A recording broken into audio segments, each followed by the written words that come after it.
ഭദ്രാമൃതത്തിലേക്ക് ഏവർക്കും സ്വാഗതം.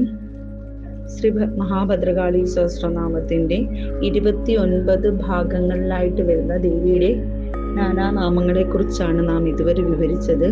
ഇന്ന് നാം വിവരിക്കുന്നത് 30ാമത്തെ ഭാഗത്തിലുള്ള ദേവിയുടെ നാമങ്ങളെക്കുറിച്ചാണ്. സ്രോതസ്വതി, സരസ്വതി, മാതംഗി, വിജയ, ജയ.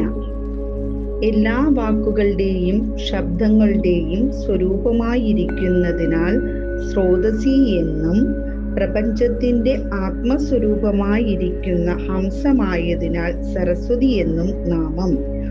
മുൻഭാഗത്ത് ശ്യാമളാദേവിയുടെ നാമത്തെക്കുറിച്ച് പറഞ്ഞപ്പോൾ ദശമഹാവിദ്യകളിലൊന്നായ മാതംഗിയെ സൂചിപ്പിച്ചതിനു പകരം വീണാവാദിനിയായിരിക്കുന്ന ദേവി ജ്ഞാനത്തിന്റെ രൂപമാണ്. ജ്ഞാനമാകുന്ന അംഗത്തോടു കൂടിയിരിക്കുന്ന ദേവി തന്നെയാണ് വിജയയായും ജയയായും ഇരിക്കുന്നത്. ആരാണോ വിജയിക്കുന്നത് അതും ദേവി തന്നെ. എന്താണോ ജയമായിരിക്കുന്നതും അതും ദേവി തന്നെ. രണ്ടും തമ്മിൽ ദ്വൈധ്യമില്ലെന്നു സാരം.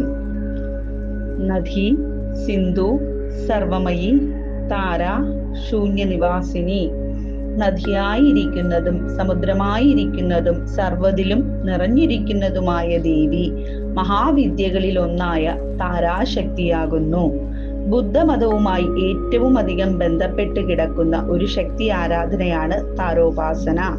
പൂർവത്തിൽ ഹിന്ദു താന്ത്രിക ദേവതയായിരുന്നുവെങ്കിലും പിന്നീട് താര ഏറെ ആരാധിക്കപ്പെട്ടത് ബുദ്ധ താന്ത്രികതയുമായി ബന്ധപ്പെട്ടാണ്.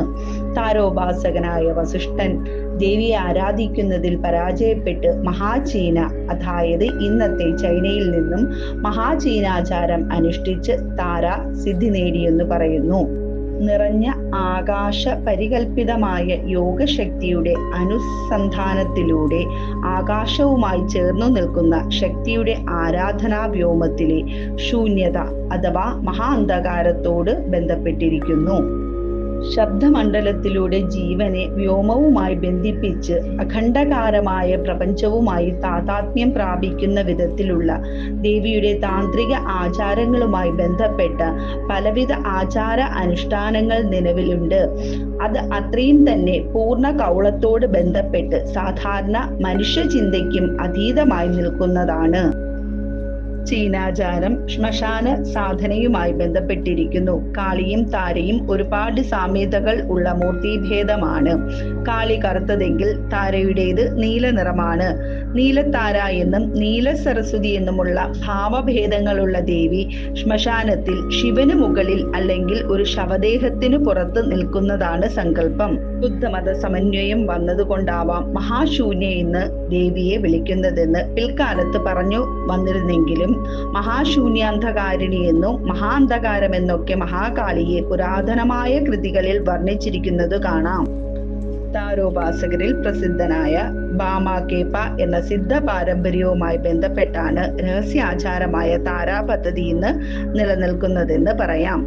ശ്രീരാമകൃഷ്ണ പരമഹംസദേവന്റെ സമകാലികനായിരുന്നു അദ്ദേഹം. ശൂന്യനിവാസിനിയായ താരയ്ക്ക് വേണ്ടി സമർപ്പിച്ചിട്ടുള്ളതാണ് കൽക്കത്തയിലെ കാളിഘട്ടിൽ നിന്നും 200 കിലോമീറ്ററിൽ പരം ദൂരമുള്ള താരാപീഠ് ക്ഷേത്രവും അതിനോടനുബന്ധിച്ചിട്ടുള്ള ശ്മശാനവും. നന്ദികേശ്വര പ്രണാമം. ഭഗവാൻ ശൂലപാണി. നമഃ ശിവായ.